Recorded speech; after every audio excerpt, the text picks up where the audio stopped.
Bienvenue dans la Guilde, le podcast qui booste vos compétences en Quality Engineering. Je suis Jean-François Frézy, expert en Quality Engineering et passionné par la transmission des savoirs. Chaque semaine, je te partage des astuces pour transformer ta façon de travailler en Quality Engineering. Installe-toi bien, on est parti pour un nouvel épisode rempli de conseils concrets. N'oublie pas de t'inscrire à ma newsletter pour recevoir du contenu exclusif et ne rien rater. Chaque semaine, je te livre des méthodes actionnables, des outils efficaces et des stratégies sur les meilleures pratiques du moment, avec des formats courts, pratiques et accessibles à tous. Alors abonne-toi maintenant pour ne rien rater. Bonjour et bienvenue dans ce troisième épisode de la mini-série de la Guilde, toujours sur le QA en tant que psychologue de projet, un sujet que je trouve passionnant et qui nous est présenté par Imen Naguez. On a vu dans les épisodes précédents un peu le QA en tant que psychologue de façon globale. On a vu comment on pouvait avoir la psychologie d'un utilisateur en tant que QA dans le deuxième épisode. Et dans ce troisième épisode, on va se concentrer plutôt sur nous, les QA, sur notre psychologie. Parce qu'on a aussi des biais cognitifs, on a une posture, on a des doutes, on a une certaine crédibilité à voir. On a aussi un vécu émotionnel parce qu'on a vu certaines choses sur certains projets, dans le projet auquel on est. Des fois, on est ignoré, des fois, on est très sollicité, des fois, on a l'impression d'être seul face à tout le monde à gérer la qualité.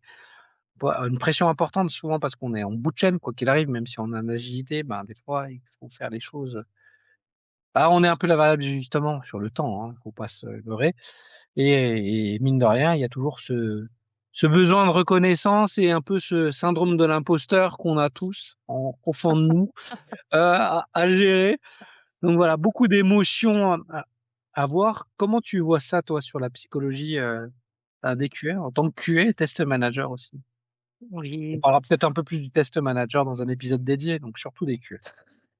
et oui. Euh, alors, si depuis que j'ai commencé en 2015 et jusqu'à aujourd'hui, et aujourd'hui, heureusement, avec LinkedIn, je parle avec plusieurs aussi nouveaux QA, des QA aussi qui sont expérimentés, et on avait tous le même constat au démarrage, c'est que on est toujours inquiet, on est toujours sous pression, on a la peur, on cherche à perfectionner, on se perd avec les demandes. Et on est aussi content quand on déclare une anomalie. C'est comme si c'est la fête. On avait tous, en fait, au démarrage, cette belle sensation, mais que derrière, quand on le montre, ce sera mal vu. Et là, on doit C'est le messager de la mauvaise nouvelle. Moi, j'ai exactement. une image que je disais Oui, souvent au QA, que je disais, est-ce que tu sais, à l'époque, au Moyen-Âge, quand un roi déclarait la guerre à un nouveau royaume, il envoyait un messager. Et tu sais, quelle était la réponse souvent de l'autre royaume? Il oui. coupait la tête du messager et l'envoyait. Parce que c'est lui qui apporte la mauvaise nouvelle. C'est jamais facile d'apporter une mauvaise nouvelle et de dire, ce Exactement. que vous avez fait, ça marche pas. Et surtout si c'est vendredi l'après-midi à 17h ou 18h. Là, là. Et Je trouve toujours, ça me revient. Je trouve que ça s'est amélioré quand même depuis moi 20 ans que je suis dans le métier. Quand on était en cycle en V, qu'on n'était pas dans les mêmes équipes et qu'on se connaissait sans se connaître, il y avait ouais, à chaque fois que tu testes, tu trouves des problèmes. Ouais, mais si tu codais pas avec les pieds, bon, une conversation totalement stérile. Alors que là, le fait qu'on est dans la même équipe, je trouve il y a moins de friction. Ça peut arriver parce que tu dis c'est vendredi, on est fatigué, mais globalement, le métier des uns et des autres est plus respecté. Je sais pas si tu as Oui, cette vision-là. c'est On vrai. s'est amélioré, on voudrait toujours que ça soit mieux et qu'on soit mieux considéré, c'est normal. Parce que des fois, il y a toujours certaines personnes qui considèrent qu'un QS c'est un développeur raté. J'ai déjà entendu ça. Mais Jean-François, là, c'est pas appliqué à tous. C'est pour ça là, j'ai Non, voulu c'est en pas parler. appliqué à tous. Tu as tout à fait Voilà. raison. Parce que j'ai vu dans des projets, quel que soit, j'ai déjà collaboré ou pas, ou sinon c'est en mode indirect, je vois que parfois le QA est toujours mal pris. Et quand je commence à piocher, je cherche à comprendre pourquoi, je retrouve la plupart du temps, c'est la posture de la QA. C'est- Pour être honnête, même pour moi aussi. même, je parle même de moi, quand je dis mal ou je communique mal et je passe pas l'information comme il faut parce que je suis sous pression ou parce que j'ai pas fait attention ou parce que c'est mon caractère ou quoi que ce soit, je tombe dans le piège et voir des visages qui me regardent bizarrement. Je reçois des réponses, c'est pas mal placé, mais voilà, des réponses de résistance par rapport à ce que à ce que je demande, pardon. Par contre, quand je le dis dans son contexte et je l'exprime et je prends en considération la psychologie de l'utilisateur final et j'explique sans mettre en cause qui que ce soit dans mon message, ça passe mieux. Moi, je me rappelle quand il y a une fois aussi, quand j'ai travaillé sur une des missions, les devs ont me supplié de ne pas déclarer des anomalies. Parce que quand je déclare une anomalie, ça passe et ça se communique et ça perturbe leurs objectifs et leurs primes. Et donc, on doit gérer autrement. On peut mettre de côté le fait que c'est une très mauvaise pratique de mettre Oui, des objectifs, de pas avoir. Alors moi j'ai vu une boîte qui a fait ça. Ils n'ouvraient plus aucun bug en prod. Par contre, ils ouvraient des tâches Jira. et oui, Mais ou rien. Mais du coup, si tu ne monitores pas, comment tu peux t'améliorer et de voir les pratiques? Je trouve que exactement. c'est une mauvaise. Je comprends l'intention, mais voilà, l'enfer est pavé de bonnes intentions. Mais je trouve que voilà, on arrive sur des biais cognitifs qui sont vraiment pas top dans les équipes projet. Exactement. Mais voilà, et là c'est pas bon parce qu'en plus tu as l'impression vraiment que bah tu leur prends de l'argent aux devs. Donc ça fait vraiment une tension quand tu fais ça quoi. Et du coup Et toi, oui. est-ce qu'il y avait des primes si tu trouvais plus de bugs ou pas? Comme ça vraiment on mettait vraiment koh Jamais. la tension, les jaunes contre les rouges. Non mais voilà, Voilà. Exactement. J'étais contre, en fait, c'est ce KPI qui est utilisé, mais on peut rien y faire. C'était avec une non. autre société.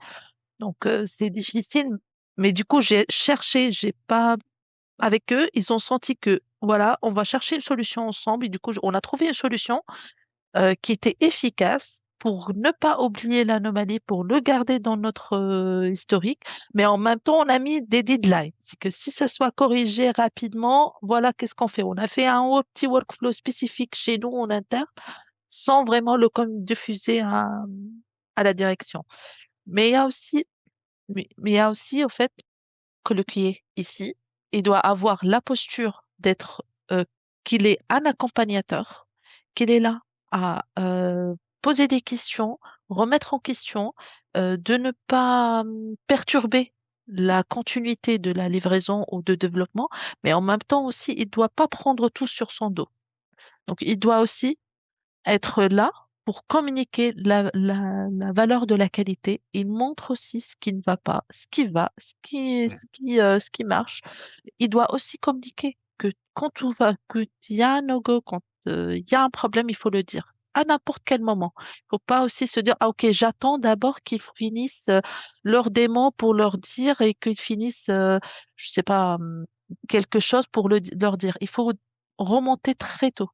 Et très tôt, c'est pas très tôt dans le sens où avant que le test démarre, mais vraiment quand on détecte, on le remonte immédiatement. Par exemple, dans le process, ce que je dis, c'est que on, on déclare l'anneau dans Jira et si nécessaire, si c'est bloquant, on communique directement. Il faut pas avoir la peur quand on va C'est te... jamais un bon allié la peur. De toute façon, si on commence à avoir peur de ses collègues, c'est pas une bonne chose. Donc, mais Exactement. des fois, on a des verrous psychologiques en disant, ouh là là, je vais les déranger, oh, ils vont pas être contents.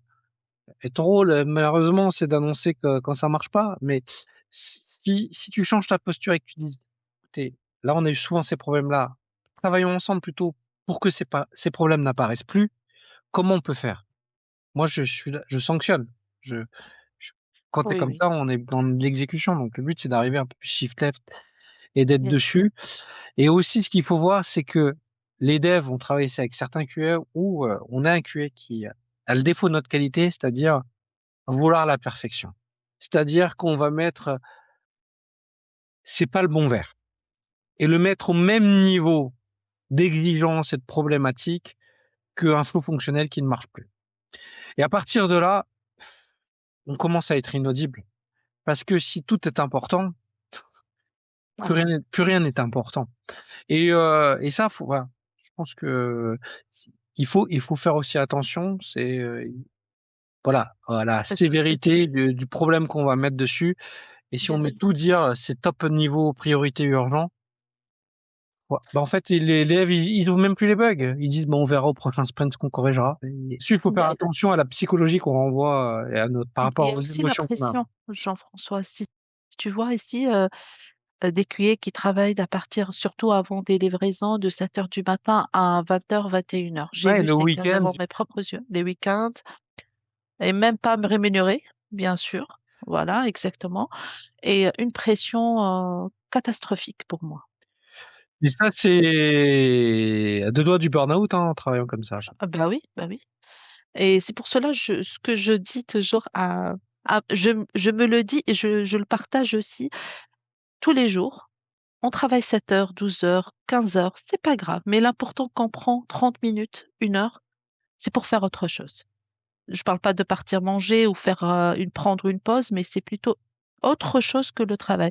C'est de s'acculturer, d'écouter un podcast, de regarder une vidéo, de regarder quelque chose pour se remettre en question, voire même faire un call avec un collègue pour changer des idées et pour s'améliorer, pour même lui poser la question, est-ce que tu vois que j'ai fait mal? Et là, il va me donner des conseils en mode voilà discours libre. Et personnellement, je l'utilise et je vois que ça fonctionne. Grâce au retour des Et, personnes, que je me remette en question, ça m'évite à tomber dans des burn-out parce qu'il y a toujours des pressions, ça on peut rien y faire. Et aussi, j'ai un message que je dis toujours, moi j'estime pas. Si tu veux une livraison APV de recettes dans 3 jours, je suis d'accord, mais je t'assure pas que ce sera tout fait. Comme ça, je mets les points. Voilà. ouais. Vas-y, venez, on priorise. On priorise, Mais on regarde. ensemble, pas tout seul. Je pense que Pas c'est tout, important. non. On Oui, dit, bien sûr, là, ensemble. j'ai les P0, V1, P2. On sait les cas de test les plus importants et les risques qu'on a identifiés. Je suis sûr de Oui, pouvoir faire les P0. S'il n'y a pas de bug, je peux faire au moins exactement. 70% des P1, mais les P2, même si Exactement. tout se passe bien, genre, est-ce que vous assumez tous ce risque-là? Et en fait, je pense que c'est pour ça que je suis pas fan du terme QA pour quality assurance, parce que je trouve qu'on assure pas la qualité tout seul, qu'on assure Oui, ensemble. Et je dis toujours, on réussit ensemble, on échoue ensemble, cette livraison. Donc, donc il faut se dire qu'on assume tous le fait que, et le but, c'est pas avoir cette fameuse phrase, pourquoi la QA l'a pas vu? Pourquoi le dev l'a pas vu? Pourquoi le produit l'a pas vu? La question, c'est exactement. pourquoi on l'a pas vu? Pourquoi on n'a pas anticipé? Et ça doit être un on et pas une personne ou un rôle. Et c'est normal parce qu'après, ça a pas de sens. Je me rappelle d'une fois où il y a eu un problème de performance où un dev avait fait une boule infinie. Donc moi, à l'époque, je testais Eh les oui, performances et le responsable du produit, 3000 jours avant quand même de développement, il me disait: «Comment ça se fait que vous l'avez pas vu?»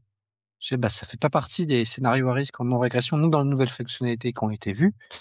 Et je lui dis: Mais ça aurait pu être vu par un test unitaire». La vraie question, c'est pourquoi on l'a pas vu? Comment ça se fait? Et pas, pourquoi nous on l'a pas vu? OK, on l'a pas vu, mais si tu veux, c'est un cas de test qui est utilisé, 10 fois dans le mois, exactement. contre des millions de requêtes. Est-ce que tu veux qu'on le rajoute dans la non-régression? Est-ce que ça a un impact? On peut le mettre si tu considères que ça risque ou pas. Voilà, en fait, le but, c'est pas de tomber dans des conflits, mais toujours de se dire, même si on m'a attaqué personnellement, parce que la personne aussi en face a de la pression. C'est ça qu'il faut le comprendre. Oui, C'est bien qu'il sûr. faut pas, faut toujours être sur la défensive, mais essayer de comprendre et de se dire, bah, ce que je peux Exactement. faire, mais moi, j'ai respecté le process. Peut-être qu'il faut l'améliorer. Peut-être qu'on s'est trompé tous ensemble. Mais qu'est-ce qu'on peut tous faire ensemble pour s'améliorer? Et ça, c'est pas facile parce que on a toujours ce culte de je dois être un bon élève. Globalement, on a tous fait plus ou moins des études Oui, d'ingénieur, on a eu de bonnes notes, donc on est formaté pour dire il faut pas que ça soit de ma faute. Mais développer un produit et travailler en entreprise, c'est plus complexe que ça. Mais du coup, il faut un peu des fois déconstruire sur quoi on a été très très bon dans ces études pour pouvoir pivoter. Et finalement, au final, c'est beaucoup de soft skills qu'on n'apprend pas ni à l'école et pas forcément et qu'on apprend au forceps en entreprise et qu'il faut essayer d'adapter pour essayer justement d'avoir un peu plus de prise de recul, mieux gérer la pression et de se dire: «Ben, oui, comment on le fait de manière collective pour bien travailler ensemble?» Des fois, c'est plus facile, des fois, c'est plus compliqué. Déjà, j'ajoute, Jean-François, pratiquement ce que je fais pour faire face, avant de démarrer la recette. Je sais qu'ils ont déployé, tout est bon. Ou avant un déploiement, je fais un call avec le tech lead, le PO, les QA, et on se rassemble. OK, voilà ce qu'on va tester. Là, on voit bien le plan de test. Alors, on a ça, ça, ça. Est-ce que vous validez? Quels sont les US? Quelles sont les anomalies? Et entre-temps, je communique quelles sont vos priorités. Et à la fin, avant d'envoyer un PV de recette, je refais un point, que ce soit la réponse c'est go ou no go. Alors, voilà mes constats. J'ai trouvé cette anomalie. Qu'est-ce qu'on pense? Qu'est-ce que vous en pensez? Quelle est la solution de contournement qu'on peut proposer? À qui on doit envoyer? Est-ce qu'on peut le corriger maintenant tout de suite ou pas? Est-ce que on peut attendre si le correctif il va durer 1 ou 2 jours? Est-ce qu'on peut attendre avant de faire? Ouais. Voilà, mais c'est super intéressant ce que tu dis et ça tombe bien parce que dans le 4e épisode, on va développer la psychologie du test manager. Justement, voir comment tu gères, la pression, les arbitrages et tout ça. Donc, laisse-en un peu sous la pédale. On va le développer là-dessus. C'est Yes. moi qui t'ai lancé là-dessus. Il y a pas de souci. En tout cas, c'est super passionnant et je vois que tu pourras en parler toute la journée. Donc c'est pour ça que j'ai voulu t'inviter. C'est pour ta passion sur la qualité et sur ce qu'il en est. Restez aussi avec nous pour ce 4e épisode où justement on va parler de cette psychologie aussi du test manager qui est un peu différente de celui du QA du quotidien. Merci et à très vite sur la Guilde. Merci. Merci d'avoir écouté cet épisode. C'est grâce à toi que la Guilde continue de grandir. Si tu as aimé, n'hésite pas à partager autour de toi et à laisser un avis 5 étoiles sur ta plateforme préférée. Je te donne rendez-vous au prochain épisode avec encore plus de conseils pour booster tes compétences.